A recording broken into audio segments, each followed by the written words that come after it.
Welcome to Hot Topics on the Edge of Show. I'm January Jones with my co-host Josh Krieger and Richard Carthon. Coming up, we have the Depository Trust and Clearing Corporation getting into tokenization, Fidelity zero-fee crypto IRAs, Web3 gaming goes Battle Royale with Gun Token, and what are some of the recent happenings in the world of Web3 events? This is another production of The Edge of Company, a rapidly growing media ecosystem empowering the pioneers of Web3 technology, culture, and innovation. Let's jump in. Okay, we're going to start off with a spotlight on a massive move for one of Wall Street's biggest players, the DTCC. That's the Depository Trust and Clearing Corporation. It is the largest security settlement system in the world, and it's going all in on blockchain. It's also licensed as a New York limited purpose trust company and a state member of the Federal Reserve System, which is pretty important considering the way that we're going with that. So they've just unveiled a new tokenization collateral platform, and it's using smart contracts to automate collateral management in real time. So this is the first time we've seen the use of tokenization of collateral management at all in the financial system. Richard, you have a TradFi background. How do you think this is going to resonate on Wall Street? I think it'd be interesting to see how they initially incorporate it. By putting everything on blockchain, everything's way more transparent. Obviously, people can instantly go and get access to this information. Things can be updated in real time. But this brings the use case of if Wall Street and how clearinghouses are looking at blockchain, blockchain is going to start being used as the preferred method of how data is stored across pretty much everything that we see here in the States, and what I imagine will eventually trickle into across the world.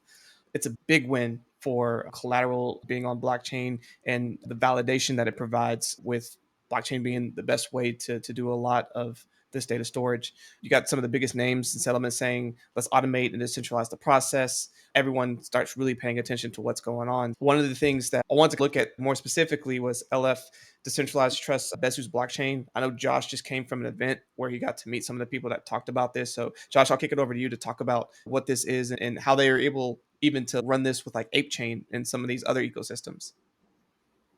The LF Decentralized Trust is basically the open source foundation for Linux. They had a previous name, they recently rebranded, but they've been around a while, and a lot of the top enterprises that are adopting blockchain are collaborating with them and using this open source technology.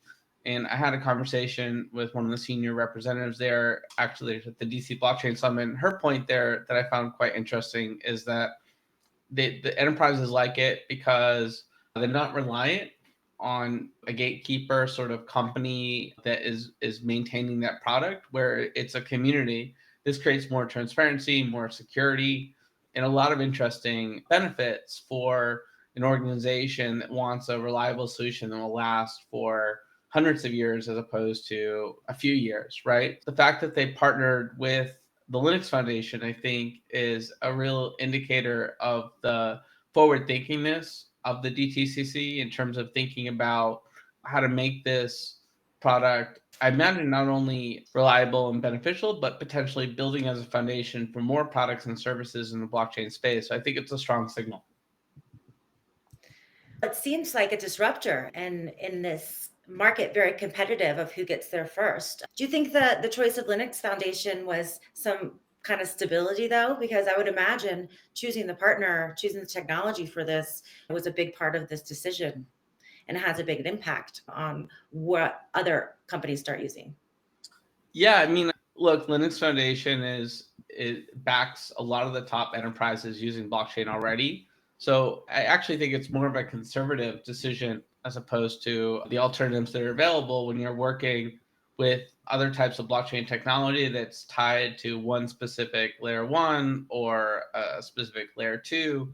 This is acknowledgement that blockchain as a core building block for distributed systems can be quite powerful, and it dodges the issue of who am I going to work with, what chain do I work with, what makes the most sense in the meantime. People, so the name was Hyperledger before that, and that might be a name, Richard, that's familiar to you. They've done a lot of work in the space historically. I think it's just an indication of the enterprise adoption curve that's happening for both enterprises and government organizations. I think we're going to see a lot more announcements like this from not only the US government, but other governments globally. Things are shaking up here. And I think some of the traditional use cases of blockchain that were so exciting got the back burner because of the economic and political landscape around crypto. And now that sort of, I guess, albatross, if you will, is pushed off to the side, and people are giving blockchain a fresh look for its pure utility in terms of best practices for all sorts of fintech use cases. That's good. We do talk about that, like the waves of adoption. And relatedly, our next story is about another kind of mainstream adopter, Fidelity Investments. They're TradFi, and they're also coming into blockchain. They just launched a crypto IRA with exposure to Bitcoin, Ethereum, and Litecoin. So now you can hold on for dear life with your retirement savings. Do you guys think this is too soon, given how volatile we see the crypto market like every week?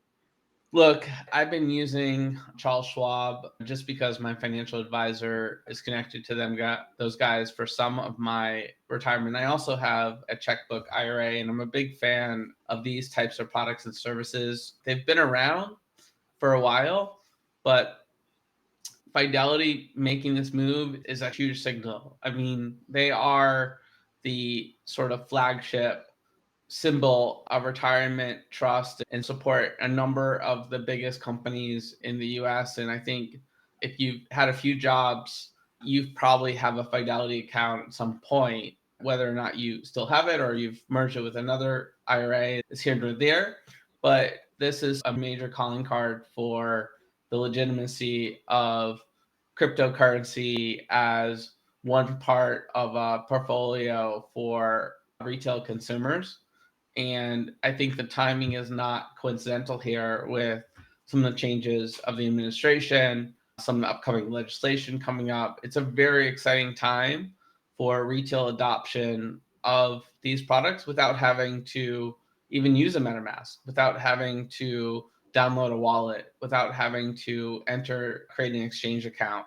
I don't know the exact numbers, but most Americans have a retirement account with one of the big institutes and is one of the top leaders in the space. This is, I think, I don't know how big of a news statement this made publicly, but in my mind, this is some of the biggest news of the year for our industry. Richard, what are your thoughts? Fidelity's huge. They have over 6 trillion assets under management, over 50 million customers. They're, as Josh was saying, there's a lot of Americans that use Fidelity and a lot of international people that use Fidelity. And when you think about what does it mean to have a retirement account, you're not like putting all your eggs in one basket. You have a distributed portfolio. You have potentially like stocks, bonds, ETFs, high risk stocks, etc. And this is just another piece of what that IRA account would look like. And the fact that they're only offering Bitcoin, Ethereum, and Litecoin for now is another way to de-hedge a lot of the risk that is within crypto. Sure, can all 3 of those be volatile? Yes, but compared to the rest of the crypto market, not as volatile. So it's all relative. But again, when you look at going back into TradFi and to have a more distributed portfolio, you have some of your high risk, high reward opportunities, and then you have some of your lower risk, more steady types of options. And now when investment managers and people who wealth managers are talking to their clients, they have another tool in the toolbox to give recommendations around, hey, I know you've been hearing about this crypto thing for a while. Now you have an opportunity to get some distribution into that. And so that's massive. And so for some people, it's a big challenge to go onto an exchange and to do all the processes to go and get crypto. But now if you can just call up your person and say, hey, I want some distribution into to Bitcoin, to Ethereum, to Litecoin, and then just do a small portion, and now you have it and it's just in there with the rest of your nest egg, that's a lot easier. So the friction is way less. And I think again, it's a really big step. And to address the original question about timing, I think the timing is great overall. So I think it's pretty interesting that Litecoin got in the mix. Those guys, Yeah, how they get in there. Yeah, they always find a way in, right? So it's an OG crypto. I was doing a little research on AI asking, like, why Litecoin? And some of the reasons that were thrown out there is obviously they've been around since 2011. They have a good amount of liquidity and market capitalization. Obviously, we know about their faster transaction speeds compared to Bitcoin. It's just interesting to think about the broader context of why not Avalanche? Why not BNB? Why not something like Solana? There's reasons for it, of course, against each of those necessarily making the first three. But there's also some reasons why Litecoin wouldn't necessarily have popped into the mix. So I think that's an interesting little tidbit there. Richard, what are your thoughts? They've been around the longest. Lubin's done a really good job of advocating for the coin and being a spokesperson in the crypto space, and has been around regulators for a while. And I think it's even more so doing stuff in the space to stay relevant, right? It's not when you talk to your typical everyday crypto person, they might not talk about it as much, but it's an OG and there's liquidity, they're on a ton of exchanges. So it makes sense. Like they've had a lot of time to check a lot of the boxes, to go through a lot of different hurdles and be relevant in a, I don't know, I want to say more secure way when you just think about all the regulatory things that like have to happen with this. Whereas you talk about some of the newer projects when you brought up like Solana, Avalanche, sure they've been around for a while, but they haven't been around nearly as long as Litecoin. Really, you're dealing with three of the oldest cryptos that exist between Bitcoin, Ethereum, Litecoin. So that's where my head goes first. Yeah, no, I could see how a conservative company like Fidelity would go with Litecoin. I thought that was a little bit quirky and interesting. I'm curious what the next three will be. I guess that we'll save that for another show. Yes, let's talk about a topic you guys really like, gaming. Gaming and Web3. It's always been something that we're hopeful about. People get excited. You hear some people being disappointed with how quickly the market's moved. But now we have this gun token just launched, and it's a native currency for Gunzilla Games Battle Royale shooter off the grid. It's built on Avalanche, and it's aiming to completely redefine the relationship between players, gameplay, and digital ownership. So, Josh, what jumps out to you about this the most? Because this is both a gas token and an in-game currency, this gun token.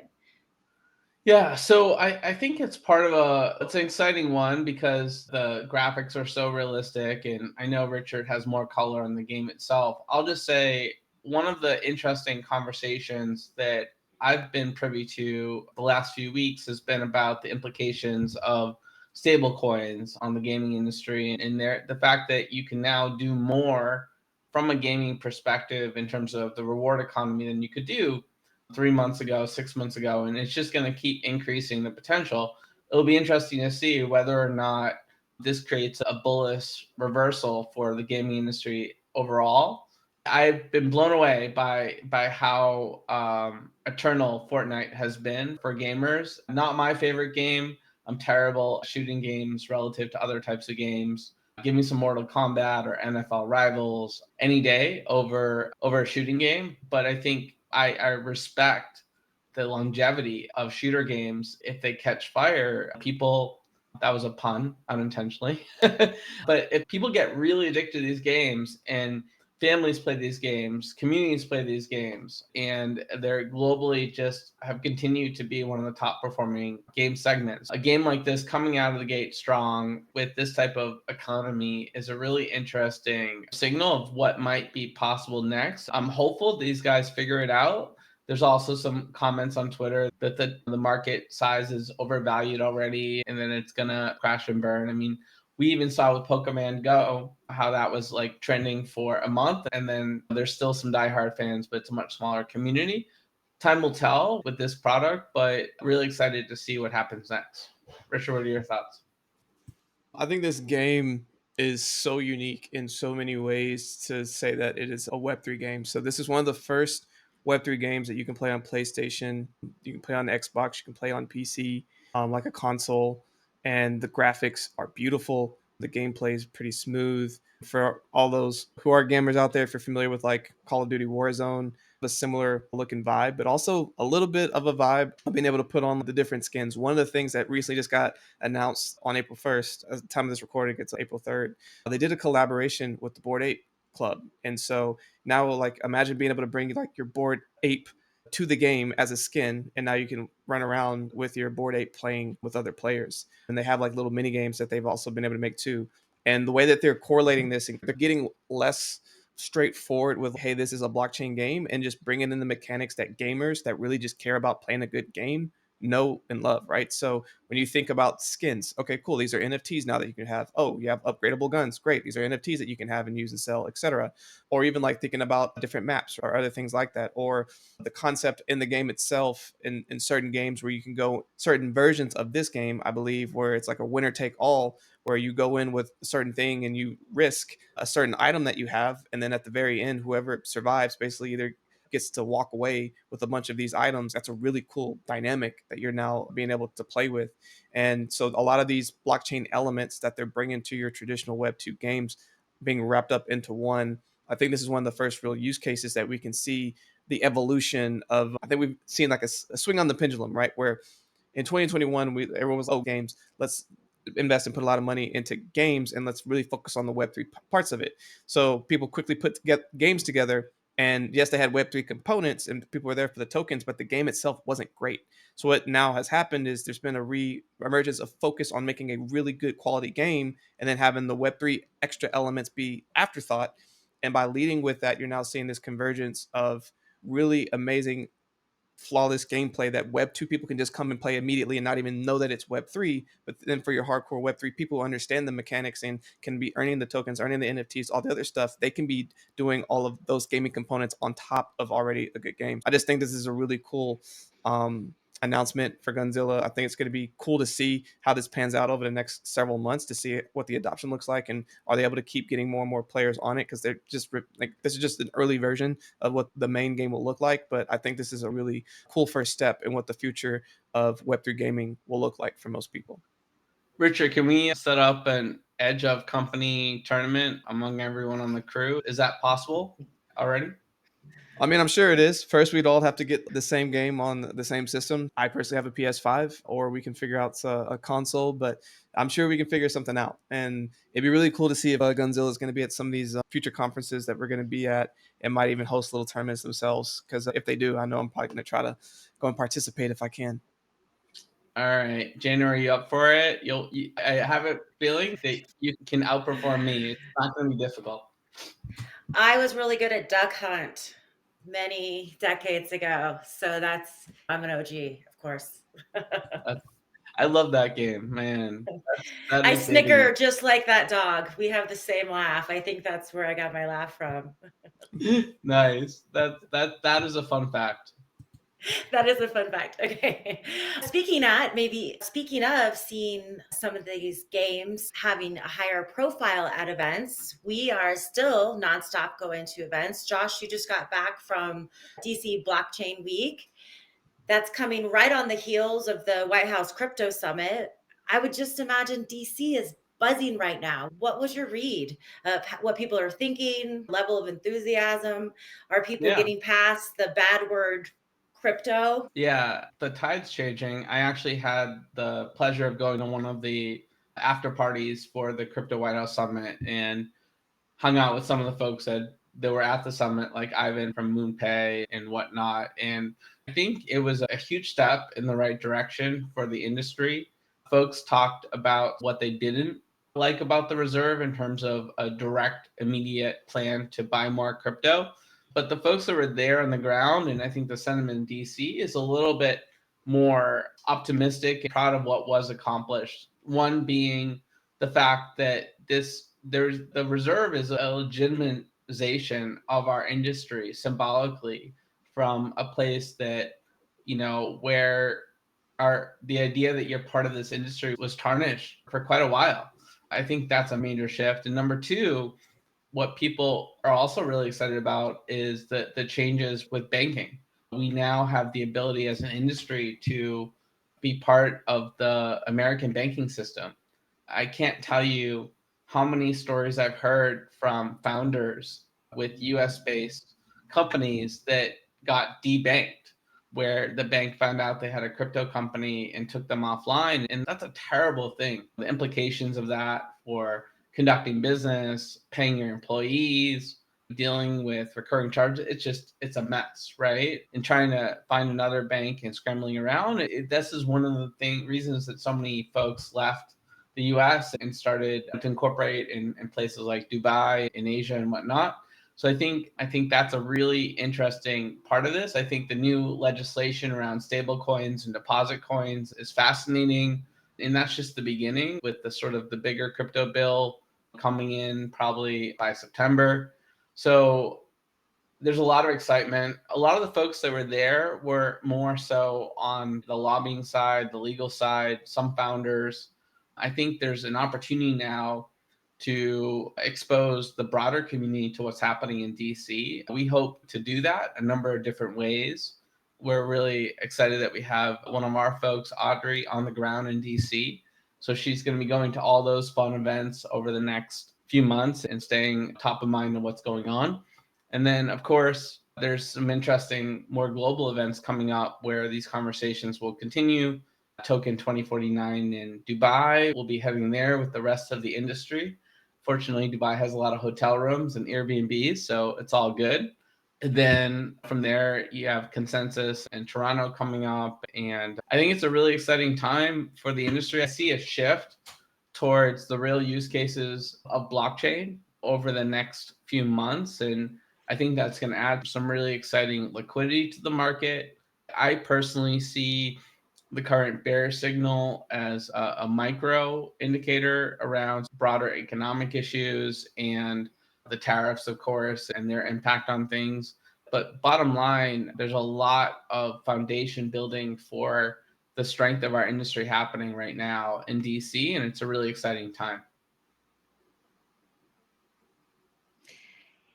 It definitely is. I'm jealous that you guys are in on all these conversations, because it definitely is the seat of news now, right? We used to see so much crypto news coming out of New York. Now everyone needs to move to DC to really get the scoops, hear what's happening in the bars. A lot of people from New York came to DC for this event. Yeah. And let's not forget, we have in a couple of weeks coming up NFT LA week coming back to LA. We're doing it with our partner over at Super Chief. That's going to be a fun week. It's going to be the 14th through the Sunday, which is the 20th.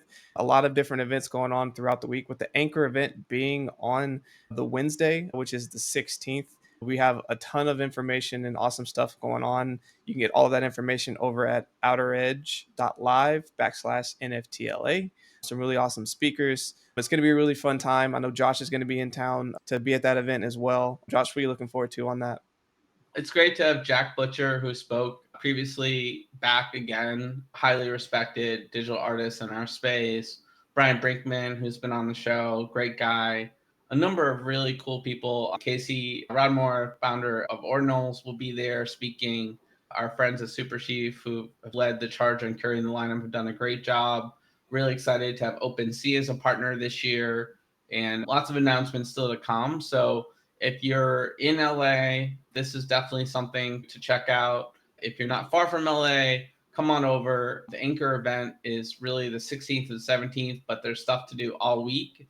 And if you want to use EdgeFam, that's EDGEFAM, that will get you a 50% discount on any of our tickets. So definitely take advantage of that. Absolutely. Well, everyone, that's going to be a wrap for today's episode. We explored the Depository Trust and Clearing Corporations tokenization, broke down Fidelity's bold move into the zero-free crypto IRAs, and dove into the world of Web3 gaming, Gunzilla's gun token, and the Battle Royale of the future. And of course, all the upcoming events that we have coming up, including NFT LA. So what's your take on where crypto's headed next? Join the conversation on social and drop us a comment. We want to hear from you. Thanks for tuning in to this week's journey through the hottest Web3 topics. We're thrilled to explore these innovations with you and can't wait to bring even more exciting updates next week. I'm January, here with Josh and Richard signing off. Stay curious, stay innovative, and we'll see you next time.